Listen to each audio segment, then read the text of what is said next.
Hello, my name is Olurotimi Osha.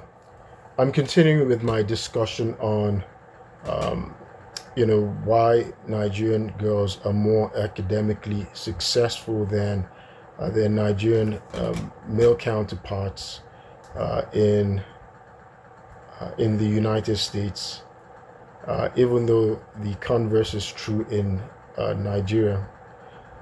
Um, so something that I want to do is provide a reason, right, for why Nigerian boys or males might not be showing the same level of performance that's expected of them in the classroom. There's several different reasons, but as I said, I'm going to be breaking these down into a number of videos. So one thing is the boys in America probably have opportunities to use their energies for other things, right? They're teens, they're experiencing a huge surge in testosterone for the first time. And as my friend rightly pointed out, he said back home in Nigeria, teen boys are encouraged to show leadership, right? To show off their skills, to look for leadership, and they find leadership in sports and things like that. They're rewarded for for excelling in the classroom. But in America, there are other avenues, right, for uh, excelling for boys, and that's in entrepreneurship, right, as teenagers.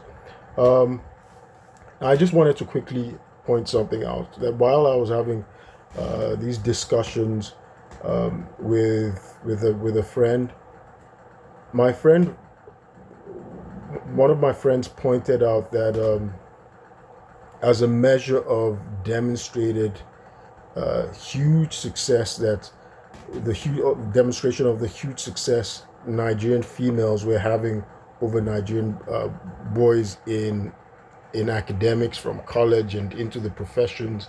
They highlighted how Chimamanda Adichie, the notable writer, won a MacArthur Genius Prize, which typically comes with a huge sum of cash prize of over $650,000. I don't know if it's going into $1 million now, but a huge cash prize, and it's called the Genius Prize or the MacArthur Fellowship. Um, Now, my friend didn't realize that there's also a Nigerian boy, a Nigerian male, who's also won a MacArthur Genius Prize. But the thing is, he doesn't amplify his voice the way Chimamanda Adichie does. So Chimamanda Adichie is very pronounced, very widely known internationally, very vocal, right? And so she probably is demonstrating this tall poppy syndrome that a friend was using as an explanation, because we were saying that, well, that Nigerian boys have the tallest puppy thing, right? Because they amplify, they show off, they pronounce, they project. But you find that Chimamanda is the one projecting in this instance, because there is actually a Nigerian male, John Dabiri, in the science. He also won the MacArthur Genius Prize, but nobody knows him. He won it ages ago, right? But Nigerians don't know of him. He's very quiet, very under the radar.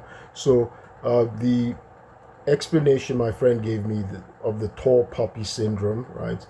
That Nigerian females in America, the reason they're excelling more academically is because they fly under the radar, they conform, and they don't try and you know they don't try and corral visibility, or they don't seek the limelight. They just quietly perform. But with respect to winning of this MacArthur Prize, I know, and their respective professions, the counterpoint to Chimamanda as a Nigerian American who's won the MacArthur Genius Prize is John Dabiri. He's also a Nigerian American who's won the MacArthur Prize in science. But nobody knows of him because he flies under the radar, right? He flies under the radar, and he doesn't corral the limelight or attention in the way Chimamanda does. And anyway, that was a sidebar. So let me go back to my conversation. So I think during the when teen boys, right, boys enter that teen phase and they have that surge into testosterone, I think they seek diversions, all the other ways that they can um, exercise leadership and initiative, and indulge in some level of risk taking in business, right?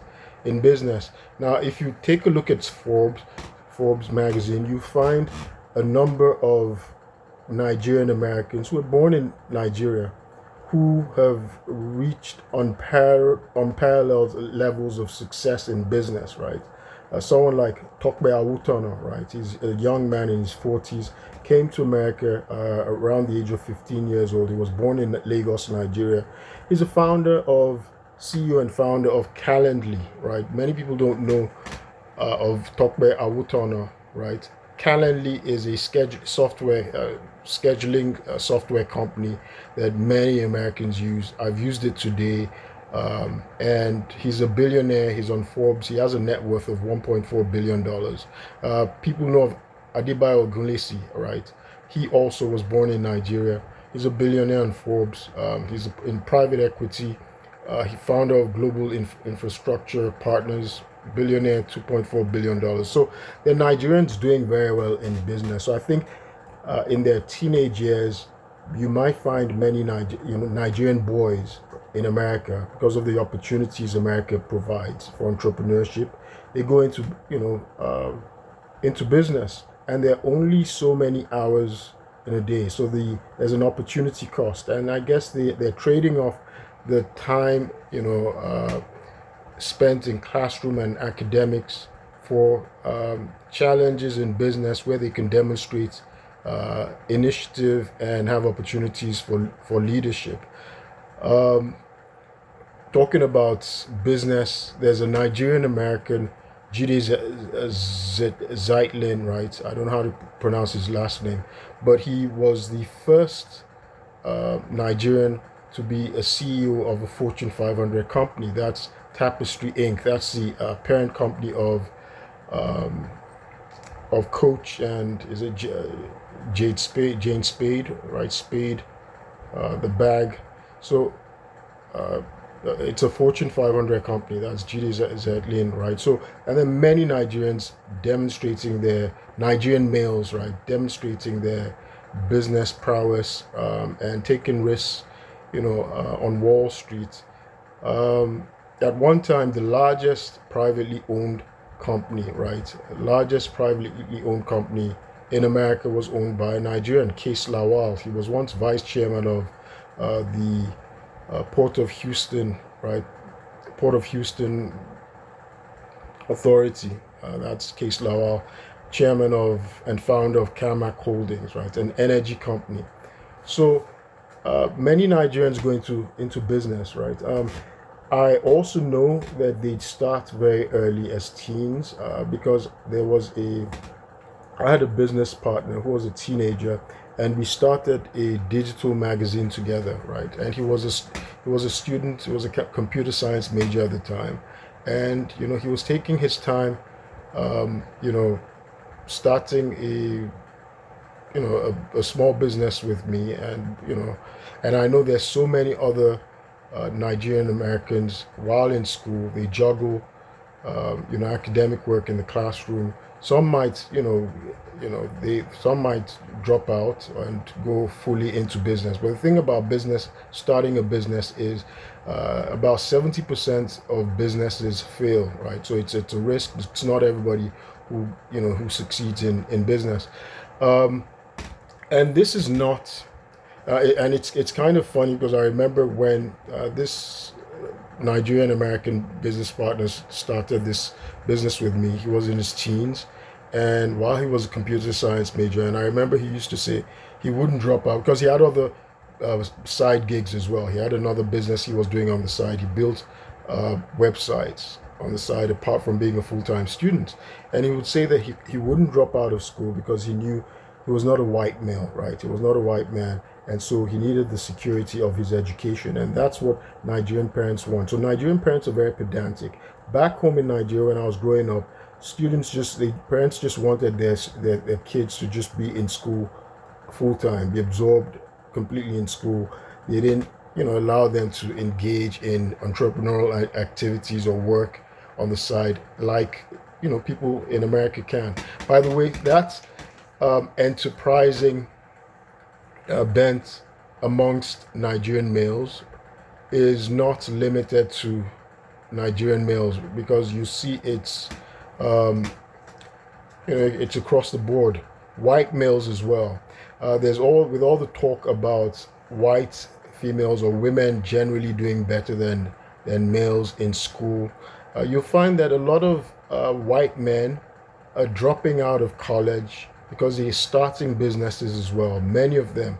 What is consistent, right, about Mark Zuckerberg, Bill Gates, Michael Dell, Jimmy Donaldson, that's Mr. Beast. He's a billionaire as well, the YouTube billionaire. They all dropped out of college, right, to start businesses and focus on businesses, right? So this isn't something that women are doing um, at the rates that men are doing it. I'm sure there are probably some women as well that are starting businesses, but you find that while they're in college, many men, not just Nigerian men, but including lots of white men, they're probably diverting their attention to take risks and opportunities and have hands-on experience and demonstrate initiative and build ideas, crystallize ideas, and execute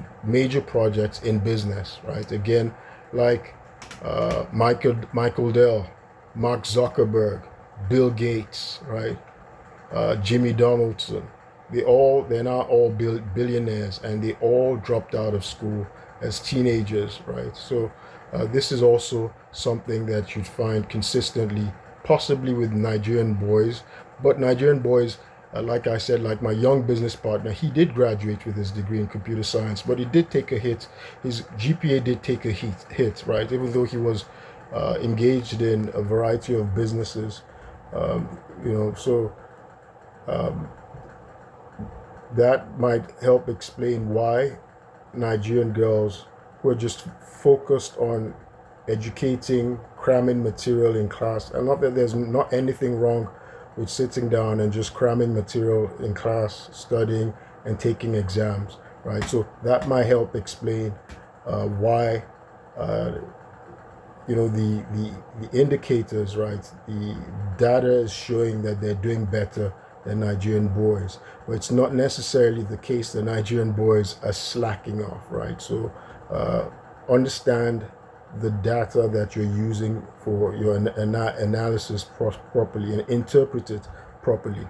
In any event, I'm also going to do another video and explain the tall poppy syndrome. It's an interesting explanation. So I'm going to do a standalone video and explain the tall poppy syndrome. My name is Olurotimi Osha, and I'll keep you posted. Thank you.